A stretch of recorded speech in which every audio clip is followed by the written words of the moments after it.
Vende el Vaticano y dale de comer a los pobres.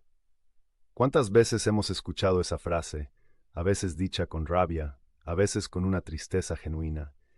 Es una de las acusaciones más comunes y más dolorosas contra nuestra Iglesia, especialmente en un mundo donde vemos, con un escándalo que nos revuelve el estómago, a ciertos predicadores y pastores que usan el diezmo de sus fieles para comprar jets privados y mansiones de lujo.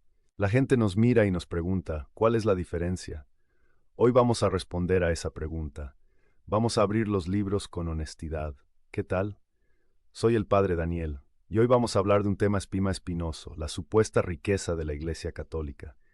Quiero hablar de esto con transparencia y sin miedo, porque es una pregunta que muchos católicos se hacen en su corazón y que a menudo no saben cómo responder. No vamos a negar la existencia de tesoros artísticos. No vamos a ignorar los pecados y escándalos financieros que, tristemente, han manchado el rostro de la Iglesia a lo largo de la historia. Pero vamos a poner las cosas en su contexto correcto.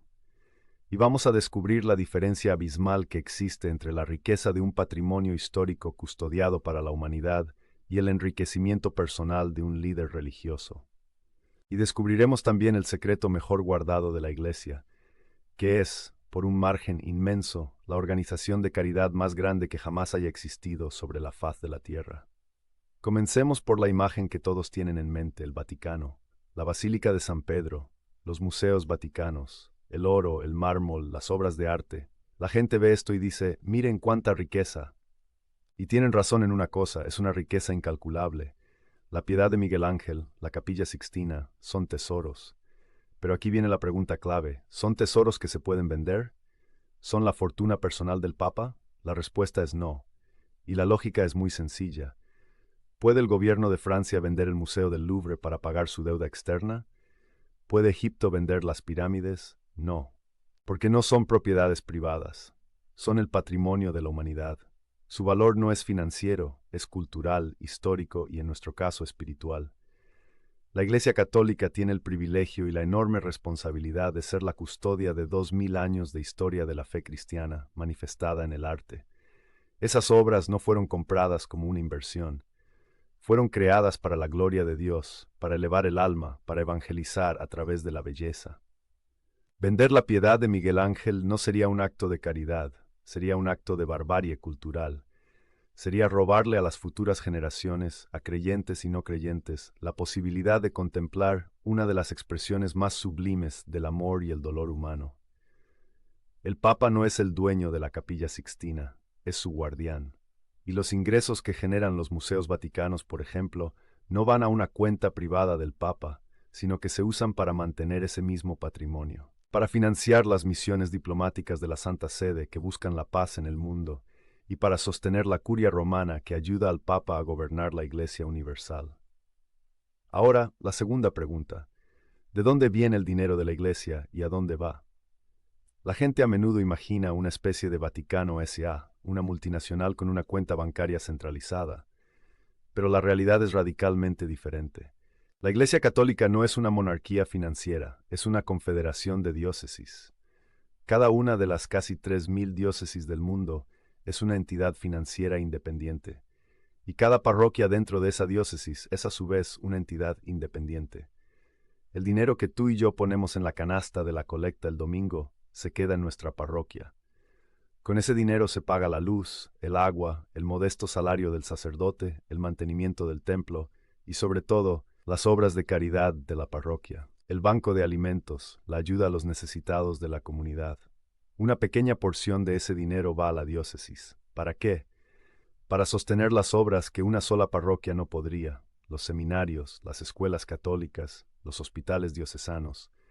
Y de lo que la diócesis recauda, una porción aún más pequeña se envía a Roma para dos cosas principales: para ayudar a las diócesis más pobres del mundo, en África o en Asia, y para sostener el presupuesto operativo de la Santa Sede. Es un sistema de solidaridad, no de acumulación central. Y esto me lleva al punto que el mundo prefiere ignorar. ¿Qué hace la Iglesia con sus recursos?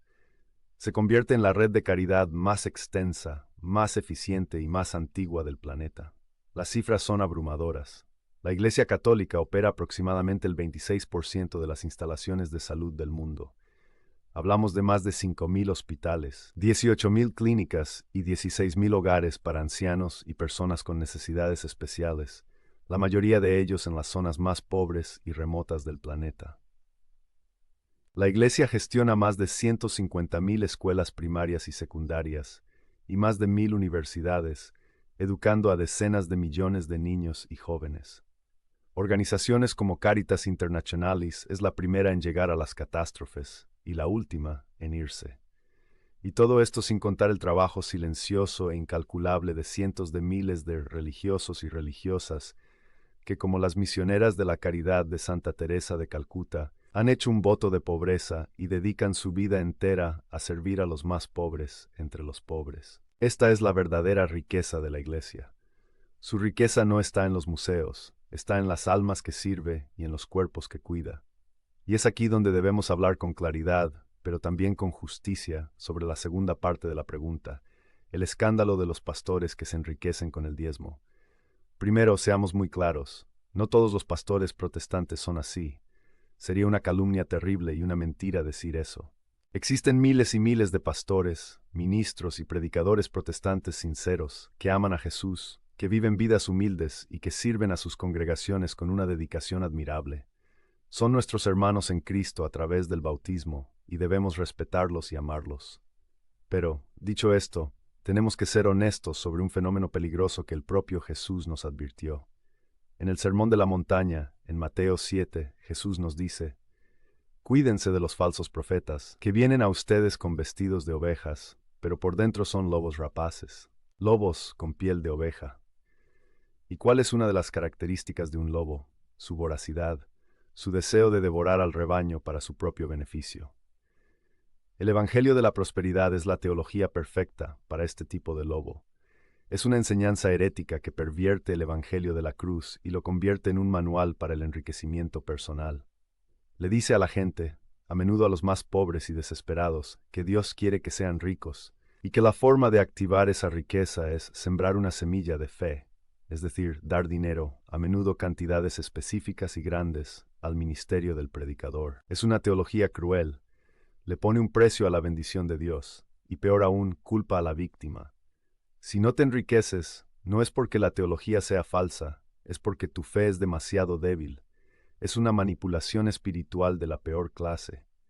La diferencia fundamental con la enseñanza católica no es solo sobre el dinero, es sobre la naturaleza de Dios y del Evangelio.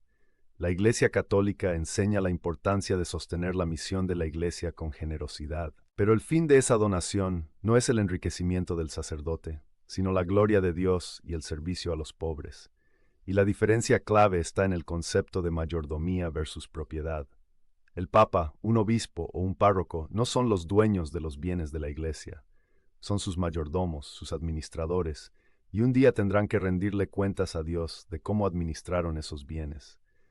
Por eso, cuando hay escándalos financieros en la Iglesia, son tan graves porque son un acto de traición a esta sagrada mayordomía. En cambio, en muchas de estas iglesias de la prosperidad, el pastor es a la vez el fundador y el presidente.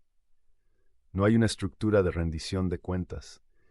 La línea entre los fondos de la Iglesia y sus fondos personales se vuelve borrosa, y el diezmo de los fieles se convierte en el combustible para un estilo de vida de lujo, que es una bofetada al Evangelio de un Cristo que no tenía dónde reclinar la cabeza. En conclusión, la próxima vez que escuches la acusación de que la Iglesia es rica, no te pongas a la defensiva. Sonríe y di la verdad. Sí, la Iglesia es inmensamente rica, pero su verdadera riqueza no es el oro del Vaticano, sino los 2.000 años de belleza que custodia para ti y para el mundo. Su verdadera riqueza son los millones de vidas transformadas por su red de caridad, y su verdadera riqueza es el Evangelio de un Dios que, siendo rico, se hizo pobre por nosotros. ¿Existen pecados y pecadores dentro de la Iglesia que han traicionado esta misión? Por supuesto. Somos una iglesia de pecadores, siempre necesitada de reforma. Pero el ideal, la doctrina y la obra global de la Iglesia es ser, como quiere el Papa Francisco, una iglesia pobre y para los pobres. Si esta reflexión sobre la verdadera misión de la Iglesia te ha inspirado y quieres entender mejor cómo la Iglesia nos invita a participar de su obra de caridad, no te pierdas el video que aparece ahora en pantalla sobre los 3 pilares de la Cuaresma.